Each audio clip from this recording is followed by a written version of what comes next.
Yeah, nigga. Welcome back, man. So we're not gonna get too far past Tyranny. We in the book. We coming right back in the book. Kinds of Power by James Hillman.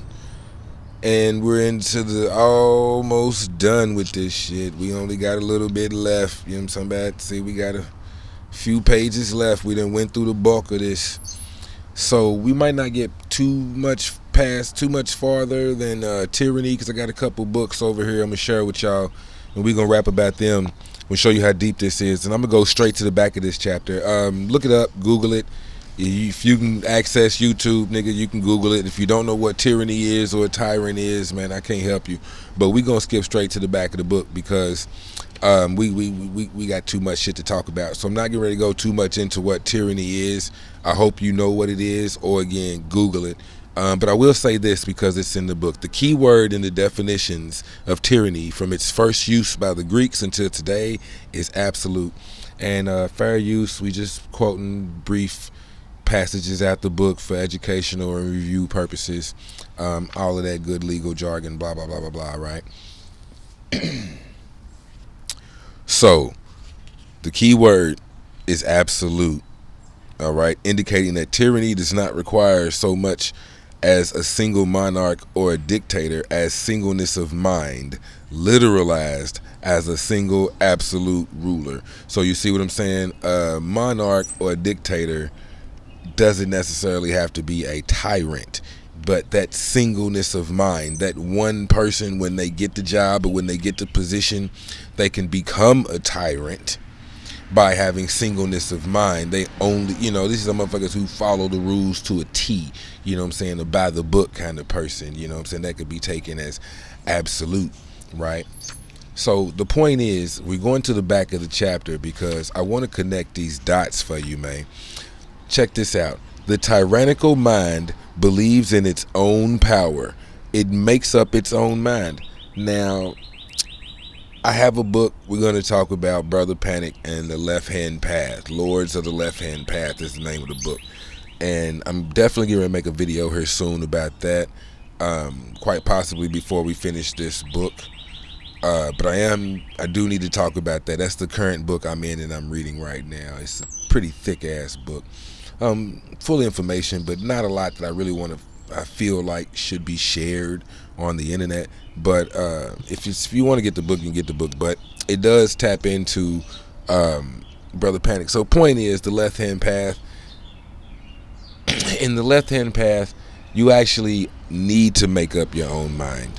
So I don't necessarily want to sound like a hypocrite, but you'll see when we get to that, you'll see why it's kind of a necessity. But this is also why in this book, Kinds of Power, is so dope to get this book and read this book, because it's not talking about good or bad. It's just talking about what it is and the type of power and how it comes about, how it plays out in real life. And that's the shit we need to know, right? So again, the tyrannical mind believes in its own power. It makes up its own mind. But the idea of a pantheon refuses to let the mind believe in itself so absolutely. It says that the mind, like everything else in the world, is composite and subject to many powers, each with different myths calling for continual observation, right? A human being is imagined less as a central agent in whom, by definition, tyranny is always a possibility, and more as a field in flux in which friction between figures requires rituals of reflective questioning. So, let me sum that up for you. The idea of a pantheon. So the tyrannical mind, the fact that you think that you are you and it's just you in there.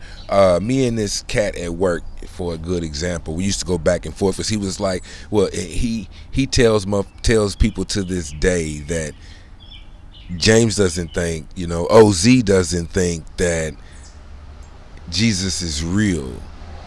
OZ thinks he's God. And I'm like, well, bruh, I never said that. But again, these are the Bible thumpers and how they, you know, make up your own mind, right? I don't give a fuck what you think. But what I'm trying to share with y'all is this, right? What I hit him with, what so confused the man, and it's an African dude, But what so confused him was, if God is omnipotent, if God is omnipresent, he's everywhere and everything and all this and all of that, then how is he not in you and in me? And if the Lord works in mysterious ways, then how the fuck do you know? How can you say that what I'm telling you isn't an act of God? How you know God didn't put this message in me just as he would supposedly do any preacher or he could do this to anybody at any time, right? Anybody can have a testimony. Anybody can, you know what I'm saying? So when I'm telling this nigga, it's like, so in a sense, you are God. You have God within you. You have a divine spark. You know what I mean? It's part of you. This is why we ritualistically eat the flesh and the blood, to remind us, so to speak. I used to do it every Sunday. You know what I'm saying? I was in church religiously every weekend. Like, I'm not opposed to it. I'm not against it. Hell, I was telling my baby mama, if anything, a good reason to go to church, you know what I'm saying? I would still do it. It's my one day off. But a good reason to go to church is so the kids get used to actually dressing up in nice clothes. When else are you gonna wear, you know, button downs and polos outside of a school that has a uniform? But this gets you used to, like, you know what I mean? By the time I got to high school, I was used to rocking suits and you know, shirt and tie. I was good with that. I could tie a tie and all that. I was used to it. I went to church every Sunday. So I'm just saying, you know, even if it's not for spiritual purposes, there is still benefits, as most of life is. But let's get back to the point. The point I'm getting at is, dude was so against it that he was like, man, that's crazy, that's crazy, that's crazy. And I'm like, but is this not what they say? Is this, you know what I'm saying? Well, then you tell me what is God. You know what I mean? Because I'm just saying, there's nothing wrong with thinking he's outside of you. But just the point I'm trying to get at, the point the book is trying to get at is, if you believe that you only have one mind inside of your brain, you're only operating with one mind. Like I was saying, even about the chakras, you know what I'm saying? For people who understand the chakras and know about the chakras, you have several different chakras. So I could simplify it as, I could make it as simple as, your consciousness could be operating from any one of them chakras. You know how they call fight or flight when you're in a state of fear or whatever it is, you know what I'm saying? But fight or flight, that's operate. Your mind is in the root chakra. You know what I'm saying? When it's like put up or shut up, when you don't know what else to do besides swing and punch for yours or whatever else. That's operating out of the root chakra. You know what I'm saying? Which is your feet, which is like your stability. How do you stand on your own 2 feet? If your foundation is shaky, everything else in life is going to be shaky. So if you can't figure out or structure your own foundation, everything else that you stand on, you can't stand on shit if what you stand on is rocky in and of itself. You see what I'm saying? So you either have to create your own foundation, build your own shit. Again, make up your own mind. This is why I say in the left-hand path, it's actually, you could say, a good thing, but making up your mind, like we said in the chapter about decision, right? And the power of decision. Even self-observation requires a decision. You have to make the decision that, you know what? You have different versions of you. You see what I'm saying? One of the things I used to tell myself, or not even tell myself, but one of the things I used to say when I was younger is, you know, I'm good in different circles. I can operate in different circles. You know what I mean? Something I tell the people at work, a lot of people when they come in, like, you got to put your game face on. People get paid big money. I said this in the video. Niggas are so real that they don't know how to be fake. But actors get paid big money to go to work every day and act like somebody they ain't. There is hella reward in that. But it's like a lot of people, if you ain't getting paid, you're not going to do it. But this is a skill that you might want to develop. My point here is when you get around certain people, and we all know people like this, in certain circles around certain people, and this is sociology type shit again. This is why it's, you know, liberal arts, but sociology, connecting dots for you. When you get around certain people, people's personalities change. They act different ways. This is why I got this book, Tribal Science, even though we're not really going to touch on that shit, but in the book, Tribal Science, you dig, you know what I mean? You know what I'm saying? You know what I'm talking about? Different slang, different ways you say what you say, a southern drawl or just some type of accent. that tells people where you from, your region, your location. You know, good day, mate. If you had a British accent or some shit versus Australian, you know, people would know. Some people recognize this shit. A Georgia accent versus an Alabama accent, motherfuckers know. Versus a Chicago accent. I said something about a Chicago accent to a dude at work. Anyways, I ain't trying to get too far off the subject, but you get the point here. In tribal science, it says tribal science, brains, beliefs, and bad ideas. So again, a badass book that you might want to pick up. You know what I'm saying? It has a different perspective than one I typically use.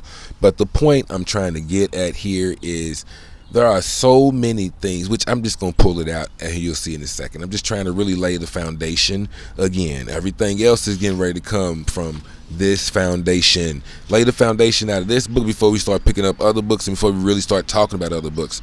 But I just wanted to basically sum that paragraph up for you, right?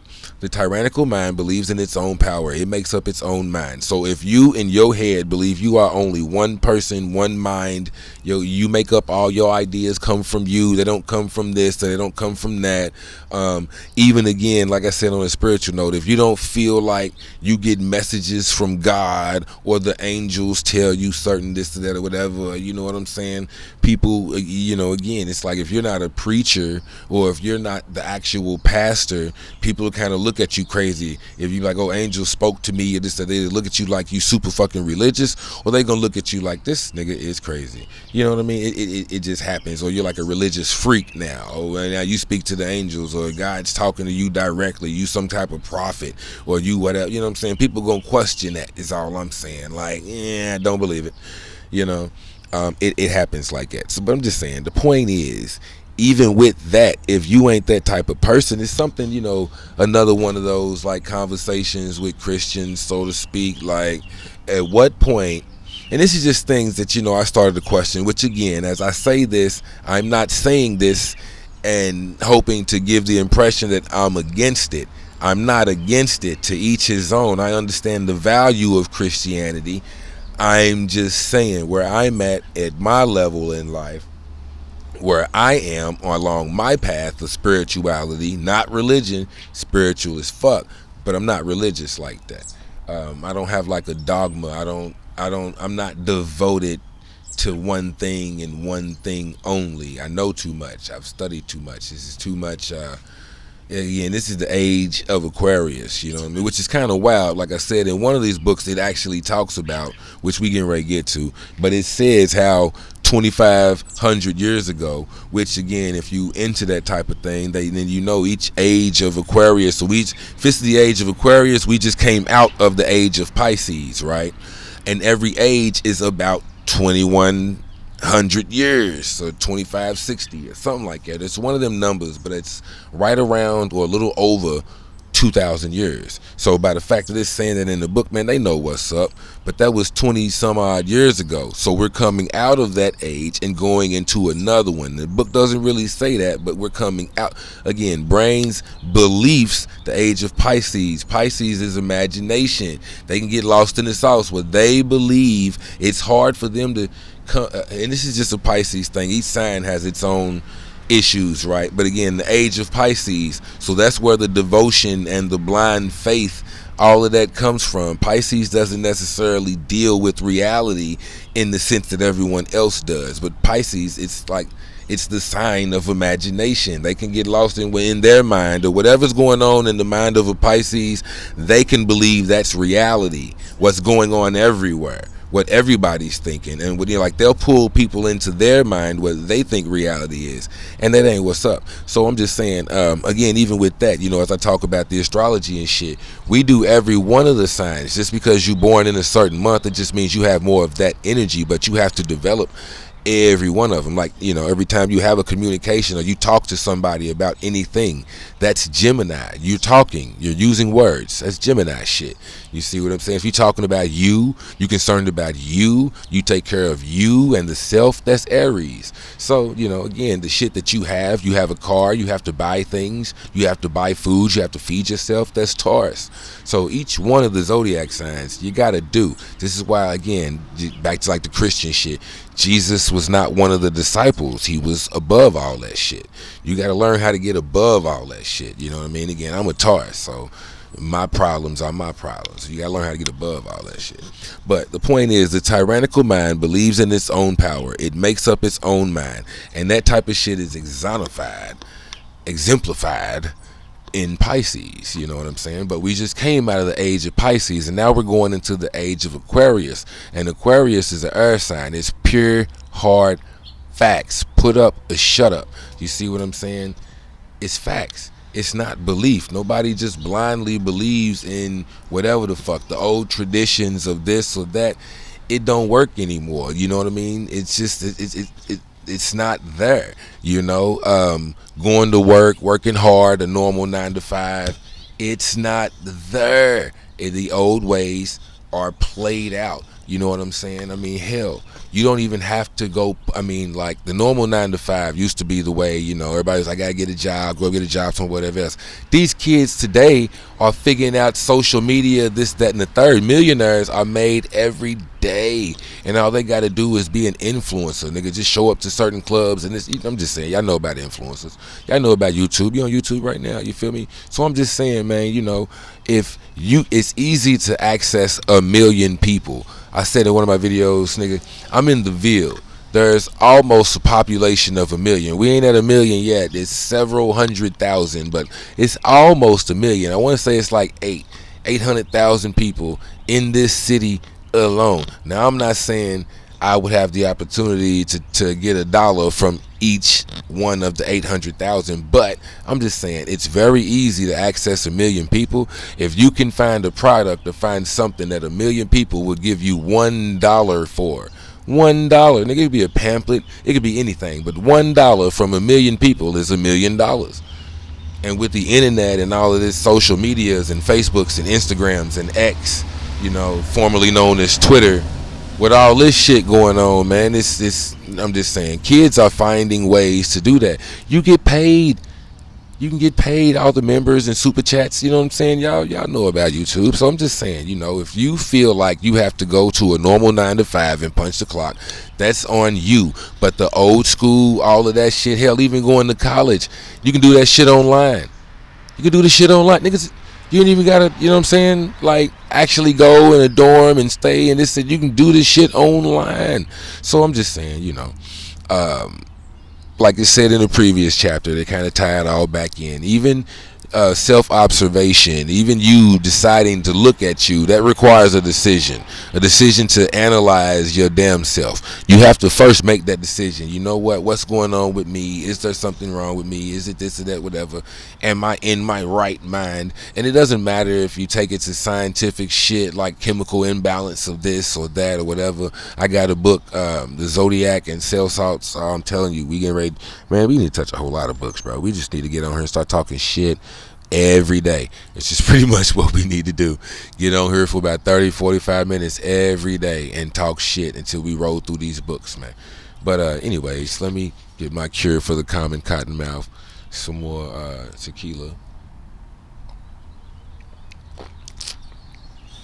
So, alright, hopefully y'all get the point, man. If you believe you only have one mind and you are making up your mind and you are doing all this and doing all that, then you run the risk of being a tyrant to yourself, which is how you build shadows and whatnot. You see what I mean? From the very moment you are born, which is one of the mind control, again, Mind Control 101, get that book. Behavioral conditioning, the first person, the first people or person, you know, depending on your situation, but the first person to put you through mind control is your parents. And again, good, bad, good or evil, it's all subjective. You know what I'm saying? Beauty is in the eye of the beholder. One man's trash is the next man's treasure. So I really don't give no fucks about none of that. My father came like from the bricks, didn't even know his daddy, and then when my father's father died, my father was only 17, so he's always been like, my father didn't do shit for me, and I've been here and da da da da da. But all the shit that they went through as kids, you know what I'm saying, not having water and this and that and whatever else, he was determined that when he started having kids, we would never go through that. And I mean, you know, for lack of better words, and I ain't gonna go into details about things, but at one point my father was a millionaire in his own rights. He played the stock market and did all kinds of shit. You know what I'm saying? The man retired, what, 18 years ago? 18 years ago. Ain't had to work, ain't had to go to no like Walmart or something. This nigga just lays up in the crib, ain't had to get a second job, ain't had to do no side hustle, none of that shit. Been laid up just doing what the fuck he do. And now he's actually going through health issues or whatever else. I remember looking at Pops, because one of his medicines, one of his shits is $900 a month. I was like, damn son, you paying rent for one medication. It's $900 a month, his subscription. And I mean, you know, I guess that's with the insurance and whatever. I don't give a fuck, nigga. It's $900 a month. You see what I'm saying? I'm like, damn, bro. If that was me, I ain't got that kind of job. I ain't got that kind of bread. If that was me, nigga, I'd be dead by now. And that's all it is to it. You know what I mean? So I'm just saying, man, all the bullshit that he went through as a kid, and me and Pops actually had that conversation. I was like, hey, yo, for real, Dad, I mean, I understand all the shit you went through, but I would lightweight shake my grandfather, dead grandfather's hand or whatever, because all the shit he went through, it produced one hell of a father for me. Sucked for you, but it was great for me, nigga. I grew up with money, nigga. Your father wasn't shit. My father drove a Porsche and a Benz. You know what I'm saying? I had, at least I had a bike. My father bought me a bike. I could ride to the hood and do what I do. You know what I mean? So I'm just saying, man, you know, and my father wasn't very strict and this and that, you know what I'm saying? My father was, it is what it is, right? But you get the point here. I'm just saying, man, I'm just saying, right? The first people to put you through the mind control 101 are your parents, man. They put you through that shit. They tell you what to think. They tell you what your name is. They tell you what you can and cannot do. They tell you what we do in this family and what we don't do. And as you try to develop your own personality, again, sociology and psychology, Psych 101 type shit. But as you develop your own personality, about 3 or 4, you start to get your base personality from your parents. You literally act like them. You become a little them for a while, and then it was like the fallen hero or something. I remember it said in psychology, the fallen hero syndrome. It happens somewhere around like 10, 11, 12, but somewhere in there is when they quote unquote start smelling themselves. But that's when they realize, you know what, my parent ain't as great as I thought they were. You know what I'm saying? Even the rich niggas and however else, you start to realize there's certain shit that other people got that you ain't got. There's certain shit that other people are doing that you ain't doing. Kids start to pick up on that, and it's like the fallen hero. You're not as great as they thought you was. I told y'all, man, my son, this nigga is, might as well say my height, 5'10", 5'11". He's there already at 14. I wasn't. I went from 5'6" to 5'11" in high school. I was still 5'6". My daddy was 6'4". Even when I got tall, I still ain't taller than that nigga. I don't tower above him, or we ain't shoulder to shoulder, but my son, oh, he definitely is. And this nigga is 200 pounds. 200. Well, he's more than that, but I mean, I'm just saying, you know, nigga, I'm not. My son is fucking huge. So, you know, I'm just saying, man, let's get back on track. Let's get back on track before we spend too much time on this. We got other places to go, and I got other shit to do. So I'm just saying, you know, when your brain is locked into one thing and you so structured into this and into that, and I mean, some kids, we, again, good or bad, oh, we running out of space. Hold on, my screen just showed me some shit. So, okay, we're going to get to it. We're going to get to it. I got to clear some shit out. I should have known that. I've been recording and not really deleting shit. But anyways, back to the point here, man, before we get cut off. And then we'll go to the other books, and we'll just try to set the precedence with this, and then maybe I'll clear some shit and we'll go to the other books. Let's see what we get before we get cut off, right? We'll go ahead. We'll go as long as we can. So, basically, again, the first person, the first people to put you through your whatever,